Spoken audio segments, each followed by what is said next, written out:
अच्छा, आज जो हम देखेंगे वो देखेंगे भारतीय संविधान का भाग 3। इससे पहले हम भाग 1 और 2 को क्लियर कर चुके हैं। तो जो भाग 3 है इसमें नागरिकों के मूल अधिकार दिए गए हैं। नागरिकों के मूल अधिकार। अच्छा, ये कहा जाए कि भारतीय संविधान में जो सबसे महत्वपूर्ण भाग है वो कौन सा है, तो वो भाग 3 है, सबसे महत्वपूर्ण। और इसी का वो आर्टिकल है जिसके लिए डॉक्टर बी.आर. अम्बेडकर ने कहा था कि यदि अनुच्छेद 32 को हटा दिया जाए तो यह संविधान कुछ नहीं रहेगा। बिना 32 के संविधान कुछ भी नहीं रहेगा। तो वो जो आर्टिकल है वो इसी भाग में है, क्योंकि इसमें अनुच्छेद 12 से 35 तक कवर करता है ये भाग 3। और ये व्यक्तियों के मूल अधिकार इसमें दिए गए हैं। मूल अधिकार प्रत्येक मानव मात्र के लिए इतने जरूरी हैं कि बिना इनके जीवन यापन संभव नहीं है। यदि जानवर और मनुष्य को कोई अलग करता है तो वे वही मूल अधिकार हैं जो कि भाग 12 से 35 में दिए गए हैं, भाग 3 में दिए गए हैं, अनुच्छेद 12 से 35 में।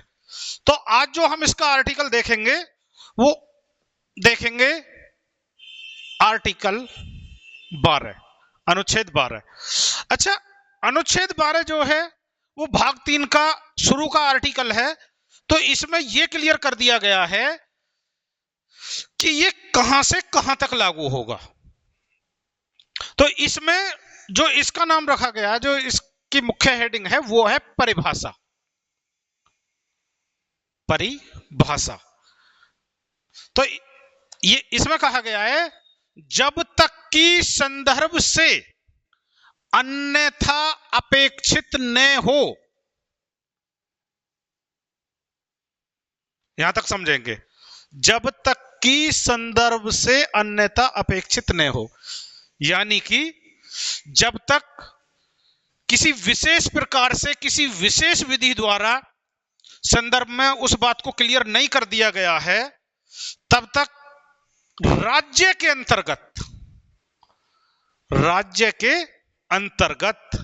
क्या क्या आएगा? भारत की सरकार आएंगी, जिसमें संसद तथा राज्यों में से प्रत्येक राज्य की सरकार, जो हमारे राज्य हैं उनमें से प्रत्येक राज्य की सरकार और विधानमंडल तथा भारत के राज्य क्षेत्र के भीतर या भारत सरकार के नियंत्रण के अधीन सभी स्थानीय प्राधिकारी और अन्य प्राधिकारी हैं। तो अनुच्छेद 12 में परिभाषा दी गई है कि जो हमारे मूल अधिकार हैं, अच्छा, जो मूल अधिकार हैं वो किसी भी सरकार के फ्रंट पे हैं, सामने हैं, कि उन्हें ये देने ही देने पड़ेंगे। और इनका कई बार विश्लेषण किया गया है माननीय उच्चतम न्यायालय द्वारा। तो जो वहां से वादों में क्लियर हुआ, उन्होंने ये क्लियर किया है कि जो मूल अधिकार हैं वो संविधान में केवल इसलिए दे दिए गए हैं, लिख दिए गए हैं कि इन्हें सरकार एक तरीके से इनकी लाइन पर चलेगी कि ये देने ही देने हैं, वरना मानव मात्र के लिए मूल अधिकार इसलिए है कि वो मानव है, वो इंसान है, तो उसे मूल अधिकार मिलने ही मिलने चाहिए। अच्छा, जो सबसे पहले जो मूल अधिकार का उद्भव हुआ था वो अमेरिका में हुआ था। अमेरिका में मूल अधिकार प्रदान किए गए थे, उसके बाद धीरे धीरे और राष्ट्रों ने इन्हें अपनाया। तो जो उद्भव है मूल अधिकार का वो अमेरिका से है। तो इसमें आर्टिकल 12 में क्लियर कर दिया गया है परिभाषा में कि कहां कहां ये लागू होंगे। 12 से 35 आर्टिकल कहां कहां मान्य होगा। तो इसे बिल्कुल तरीके से इन चीजों को देख लेंगे। क्वेश्चन यहां से बन जाता है कि मूल अधिकार जो हैं वो कहां कहां से लागू होते हैं। तो मैंने इसे आपके लिए बता दिया है। अच्छा, इसी प्रकार हम अन्य आर्टिकलों को देखेंगे। परिभाषा के बाद अनुच्छेद 13 से वो स्टार्ट हो जाते हैं और उसमें हम आगे आपके लिए बताते हैं।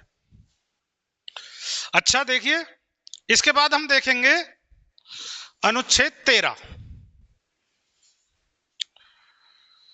बहुत ही महत्वपूर्ण अनुच्छेद है अनुच्छेद 13। अनुच्छेद 13 क्या कहता है? मूल अधिकारों से असंगत व उनका अल्पीकरण करने वाली विधियां, जो भी विधि मूल अधिकारों से असंगत होगी या किसी विधि का अल्पीकरण करेगी, वो उस मात्रा तक शून्य होगी। अर्थात जब हमारा भारतीय संविधान लागू हुआ है और ऐसी कोई विधि है जो कि मूल अधिकारों से असंगत है, मूल अधिकारों का अतिक्रमण करती है,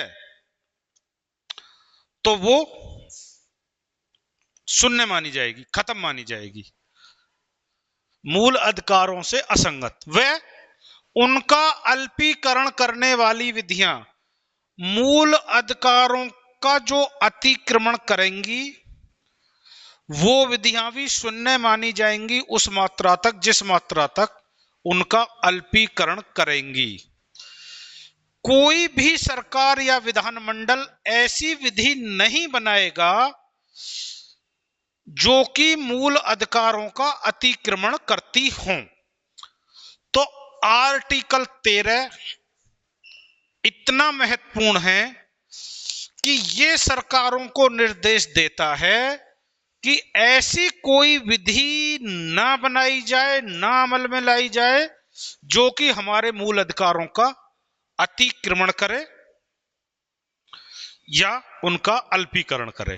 तो यह सरकार के लिए कहा गया है। अच्छा, अब जो हम देखेंगे वो देखेंगे अनुच्छेद 14। ये क्या है? ये अनुच्छेद कहता है कि विधि के समक्ष समता।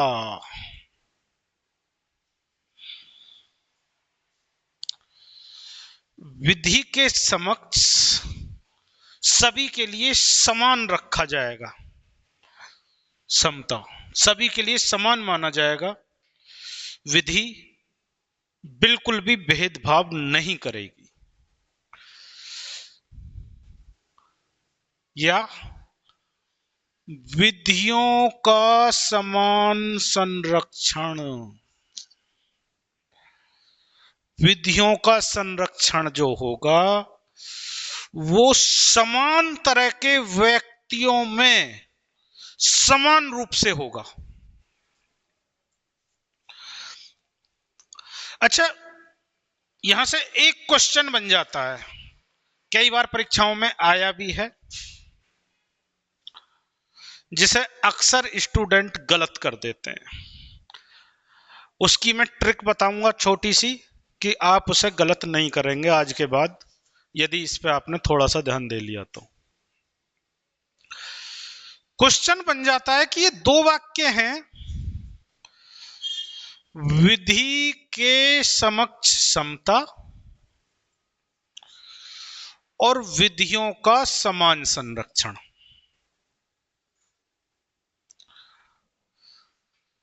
तो ये कौन सा वाक्य कहां के शब्दांश से लिया गया है, ये चीज आ जाती है। जैसे कि क्वेश्चन में आ जाएगा विधि के समक्ष समता, वाक्य कहां के शब्दांश से लिया गया है, या सेकंड आ जाएगा विधि का समान संरक्षण वाक्य कहां के शब्दांश से लिया गया है। तो देखिए, इसमें आपके लिए एक चीज सोचनी है, एक ट्रिक से याद होगा, विधि के समक्ष, समक्ष शब्द पे ध्यान देंगे। समक्ष यानी करीब। आप बहुत ज्यादा करीब किसके रहे हैं, ब्रिटेन के। भाई स्वतंत्रता से पहले ब्रिटेन वाले लोगों ने इंडिया पर राज किया था, तो आप समक्ष किसके हो गए, ब्रिटेन। दूसरा, जहां संरक्षण की बात आएगी तो वो अमेरिका। क्लियर? समक्ष ब्रिटेन, संरक्षण अमेरिका। तो यदि आप समक्ष वाले को याद कर लेते हैं तो संरक्षण वाला आपको खुद याद हो जाएगा। ठीक है? तो विधि के समक्ष समता व विधियों का समान संरक्षण, यहां से जब भी क्वेश्चन बनेगा आप उसे आराम से कर दोगे।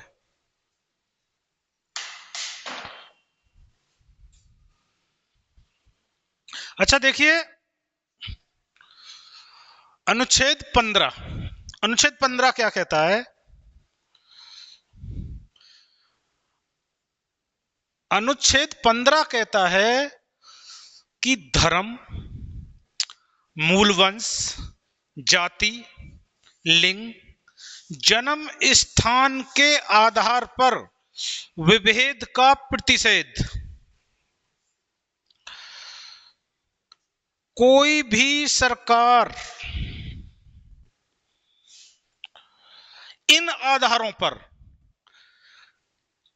किसी भी नागरिक के साथ भेदभाव नहीं करेगी। सार्वजनिक चीजें,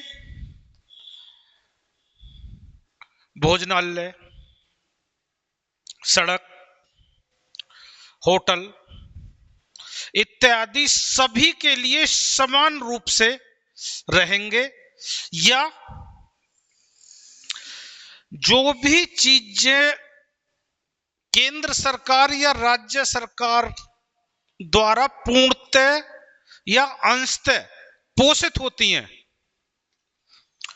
उनमें किसी भी व्यक्ति के साथ कोई भी भेदभाव नहीं किया जाएगा। केवल इसमें इतनी ढील दे दी गई है आर्टिकल में कि केंद्र सरकार या राज्य सरकार स्त्री और बच्चों के लिए कुछ कानून बनाकर उन्हें विशेष लाभ दे सकती हैं उनकी स्थिति के अनुसार। उसके सिवा कहीं भी किसी भी व्यक्ति के साथ कोई भी भेदभाव नहीं किया जाएगा। सार्वजनिक महत्व महत्व की चीजें सभी के लिए समान रूप से उपलब्ध रहेंगी। यह आर्टिकल 15 द्वारा कहा गया है। तो इस चीज का सभी बच्चे ध्यान रखेंगे। अच्छा देखिए, अब देखेंगे हम अनुच्छेद 16। अनुच्छेद 16 क्या कहता है? अनुच्छेद 16 कहता है लोक नियोजन के विषय में अवसर की समता। लोक नियोजन के जितने भी विषय हैं उन विषयों में सभी को समान अवसर मिलेगा। कोई भी व्यक्ति नौकरी हासिल कर सकता है, कोई भी व्यक्ति इलेक्शंस लड़ सकता है। तो ऐसे जितने भी लोक नियोजन के विषय हैं उनमें सभी व्यक्तियों के लिए समान अवसर भारतीय सरकार द्वारा दिया जाएगा या राज्य विधानमंडलों द्वारा दिया जाएगा। बट इसका एक अपवाद यह है कि राज्य और केंद्र सरकार कुछ पद आरक्षित कर सकती हैं ऐसे व्यक्तियों के लिए जिन व्यक्तियों की भागीदारी अभी तक ऐसे लोक नियोजन के पदों में नहीं है या कम मात्रा में है। तो उस मात्रा तक वो उन पदों को आरक्षित किया जा सकता है जिससे कि सभी वर्गों को समान अवसर प्राप्त हो सके। तो लोक नियोजन के विषय में अवसर की समता सभी के लिए होगी, बिना किसी धर्म, मूल, वंश, जाति, लिंग, जन्म स्थान के आधार पर विभेद करे हुए। कोई भेदभाव नहीं होगा, सभी के लिए ये राइट्स होगा कि वो लोक नियोजन के विषय में अपनी भागीदारी सुनिश्चित करे। इसी प्रकार आर्टिकल 17 अनुच्छेद 17 जो है वो कहता है अस्पृश्यता का अंत। अनुच्छेद 17 द्वारा अस्पृश्यता को दंडनीय बना दिया गया है। यदि कोई भी व्यक्ति ऐसा व्यवहार करता है जिससे कि वो इस आर्टिकल को हिट करे, अस्पृश्यता का व्यवहार करे, तो वो व्यक्ति दंडनीय होगा, उसे दंड दिया जाएगा कि इस तरीके का आप व्यवहार क्यों कर रहे हैं। अस्पृश्यता का अंत इस आर्टिकल द्वारा किया गया है। देखिए आर्टिकल 18। आर्टिकल 18 कहता है उपाधियों का अंत। इसमें कहा गया है कि राज्य, सेना या विद्या संबंधी उपाधियों को छोड़कर कोई भी उपाधि प्रदान नहीं करेगा।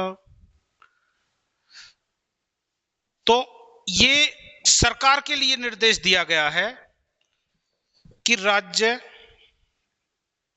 विद्या या सेना के अतिरिक्त कोई भी उपाधि प्रदान नहीं करेगा। साथ ही कोई भी नागरिक विदेशी राज्य से बिना राष्ट्रपति की अनुमति के कोई उपाधि ग्रहण नहीं कर सकता। साथ ही ऐसा कोई व्यक्ति जो भारतीय नागरिक नहीं है लेकिन भारत में लाभ या विश्वास के पद पर है, वो व्यक्ति भी कोई उपाधि बिना राष्ट्रपति की सहमति के ग्रहण नहीं करेगा। साथ ही कोई भी व्यक्ति बिना राष्ट्रपति की अनुमति के जो लाभ या विश्वास का पद धारण करे हुए है, वह राष्ट्रपति की अनुमति के बिना कोई भी भेंट इत्यादि शुभ कार्य नहीं करेगा। तो इस आर्टिकल द्वारा उपाधियों का उन्मूलन कर दिया गया है। यदि कोई भी ऐसा व्यक्ति है जिसे किसी अन्य देश से इस प्रकार का ऑफर आता है, तो वो उसके लिए पहले राष्ट्रपति की अनुमति लेगा। राष्ट्रपति की अनुमति यदि मिल जाती है तो उसके बाद वो उन्हें ग्रहण कर सकता है, अन्यथा नहीं। अच्छा देखिए, आर्टिकल 19।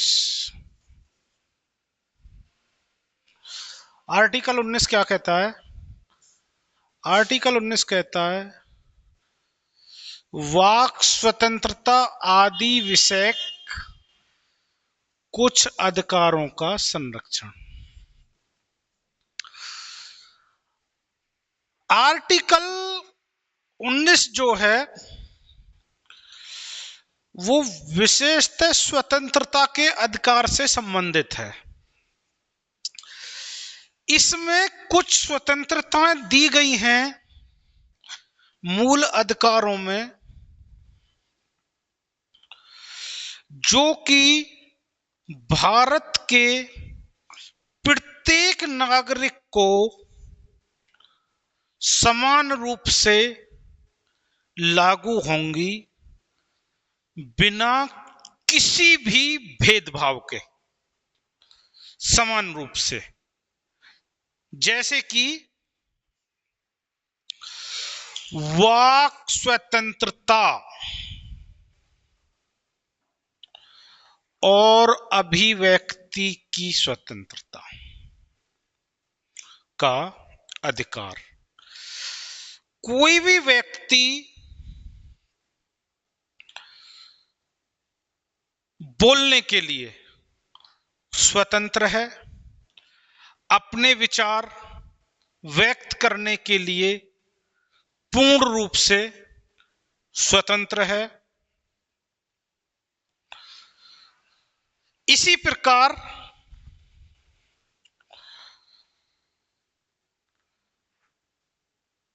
कोई भी व्यक्ति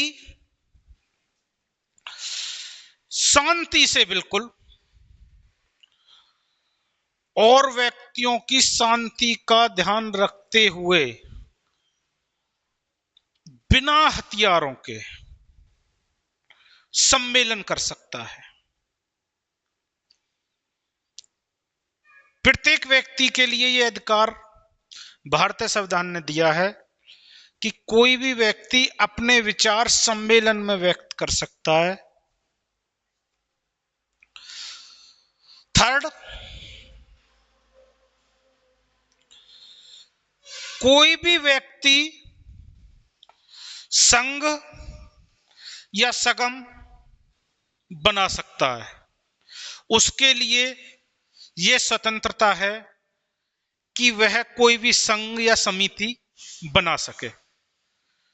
यह भी अधिकार भारतीय संविधान के अनुच्छेद 19 द्वारा प्रत्येक व्यक्ति के लिए दिया गया है।